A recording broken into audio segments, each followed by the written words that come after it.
It is the Week 9 subscriber edition of the NFL Pick Sprapp. We're here with my son, who you can't see because, he's just pouting, doing nothing. We're going to learn a little bit about the football games this weekend. And we had a great start to the week on Thursday night. These point predictions actually changed a little bit since I updated the injury report today, but the original prediction was 32, I think, to 18. They won 34-3. Decent line. I had them. Worked out very well. My son just disappeared. So that game worked out really well. Our win percentages should be doing all right. I'm not sending the file out with this video yet because I want to do a little more work with this just to refine everything because there's some questionable games in here as I was looking through everything. So not sending the file out yet, but we do have the video in case we want to prepare and maybe get some bets in before some lines potentially could change. So let's talk about the games. Detroit and Minnesota. File favors Minnesota. File favors Minnesota heavily in point projected scores due to stronger offense, defense, and even special teams. So negative 245 looks like go for it. Take Minnesota. Kansas City and Cleveland. I wouldn't mess with this. Well, it says mess with the spread here. Detroit might be falling apart, but if you want to go with the spread, the negative 245 isn't that bad enough for me to just take the money line there. Kansas City and Cleveland, negative 415 money line, but 58% win strength. Something's weird right here. What on earth is going on? Says 40-19. What? Apparently, that cannot be right. This is why I want to spend some more time with the file. I don't know what is going on right here. Makes no sense because Kansas City's offense is better. Their defense is miserable? Is that true? Does Kansas City have this special teams problem? They also apparently have a road factor that's difficult. Cleveland's home factor is not great either. I'll double check my calculations on road factor. If you put this up to 1, they come back a little better, right? However, something's screwy here because you'd think Kansas City's going to crush this game. I don't know why this is happening, so we'll discuss that later, and we'll just say don't mess with this game right now until we figure out what's going on there. It's something about Kansas City's defense. Maybe there's a lot of people hurt we don't know about. I'll do to figure that out is I'm going to go through the slicer lineups sheet here, and I'm going to do things like look at Kansas City. Right, where are they? Look at Kansas City and see, all right, who do they have out, doubtful, questionable? And what's the out situation? They're missing some defense, some linebackers, and some defensive backs. These guys, wide receiver, Terrence Smith, Amani Watts.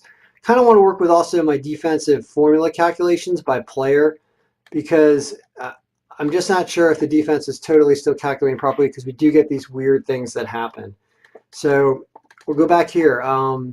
So we'll figure out what's going on there. But I would say take the Chiefs. I really think they're going to win, but I don't get this. So Pittsburgh and Baltimore here is also predicting a super high-scoring game. Thinks it's going to be 60-53. Amazing points. Obviously, probably won't go that high, but it's seeing a lot of strong offense and weak defense and strong special teams. So even if you cut down Baltimore's home factor to 1, it's a closer game to the spread. It's almost like a pick-em. You can see this only 3%. So really tough stuff. I'd say probably play the over in that game, but not mess with either team because it's too difficult. Tampa Bay and the Panthers. Here's something consistent.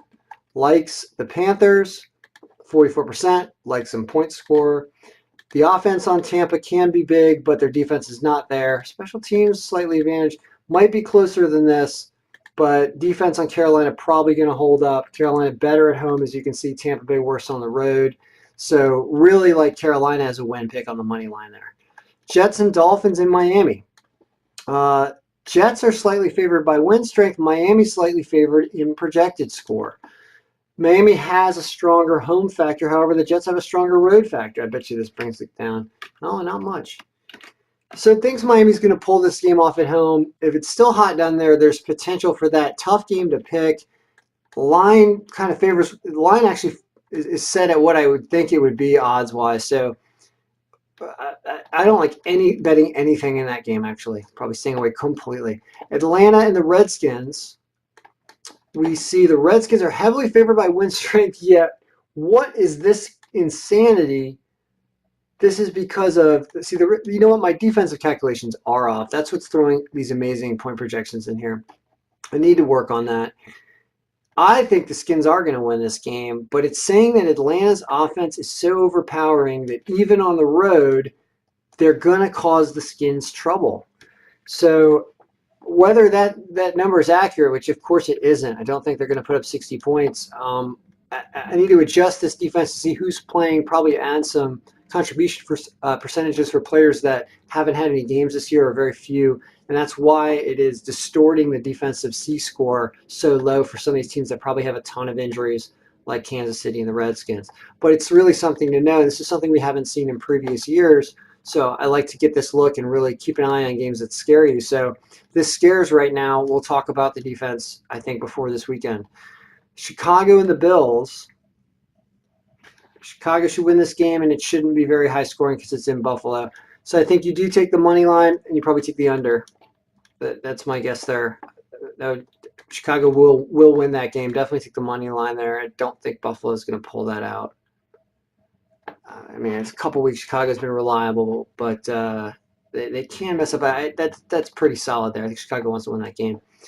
Houston and the Broncos. Guess what? I might be at this game. Not sure yet, but it's a very distinct possibility that I will be at this game. And if I am at that game, then Houston's going to win because the first 6 games I went to this year, the home team won. The last 4 games I've been to, the visiting team has won. So it's probably going to regress to the mean and go 6-6. So I think we got 2 more games. And this will be the second game because I'm going to the St. Louis Blues hockey game tomorrow and Saturday in St. Louis. So I'm sure that the Blues will lose to Minnesota there, and Houston will beat Denver if I get to this game. The 8% percentage that Houston's pick, I like Houston's game also. I do think that this is a reasonable all-around. I like what this is doing. I think Houston covers the spread and wins this game, and 101 is a good line. I'm surprised Denver is favored. That doesn't make any sense to me at all. They're not playing well. Chargers and Seattle. Seattle favored. We picked off Seattle last week. This is a pick'em game. Seattle by win strength, but not Seattle by point projections because of the Chargers offense. This game's at home. You can see Seattle's home and away applied factor is only 1.02 this year. They're not that much better at home for whatever reason. Tough game. You can see why it's a pick'em. Tough. Probably, believe it or not, an over in this game is not a bad idea. I don't know about picking a team, though. Really tough week. You can see how we're going to have a lot of games to want to stay away from when we finalize this before Sunday. Rams and the Saints. It predicts 132 points in this game. It's like a basketball game. It's like a college basketball game score. The reason that is like this was talking about the defensive calculation of the C-score. Something's going on to really reduce this and influence the point projections in this way. It does smell an over in this game. These 2 offenses and being enormous. So over, I don't know what the over set at. It's probably enormous anyway, but it thinks it's going to get there. So we'll keep that in mind. I'm tempted to go with the Rams on win strength alone simply because they're undefeated so far and they have this propensity to win. We'll have to find out why it's favoring them by point, but it's because of this defense. So we got to figure out what's wrong here. I do think the Rams are going to win this game, and I would take them at 134 regardless, just based on win strength. Green Bay and the Patriots. Likes the Patriots at home. This all makes perfect sense. I don't see any problem with this at all. Patriots probably cover the spread. Patriots, I believe, are going to win this game. Negative 225. Very reasonable. I would take the Patriots. Tennessee and Dallas on Monday night. Likes Dallas and win strength. Seems reasonable. Tennessee might do some special teams nonsense and get this closer, but Dallas is probably going to win this game on Monday night. So I like that. So there's a lot to stay away from, but there are a few big picks. One of my best picks, I like Carolina over Tampa Bay. I like Minnesota over Detroit. I like Chicago over the Bills, even at negative 450. Be sort of careful there, but I do like that. I like Houston over Denver. I like the Rams over the Saints. You got to take that at negative 134. I like the Patriots. and probably like Dallas. So that's what you want. The rest of the ones are really iffy. We're going to do more updates before Sunday, and I'll go to my hockey game in St. Louis, and then maybe the football game here on Sunday in Denver. So we're out. May your picks be winning, because that's what they do, is they win.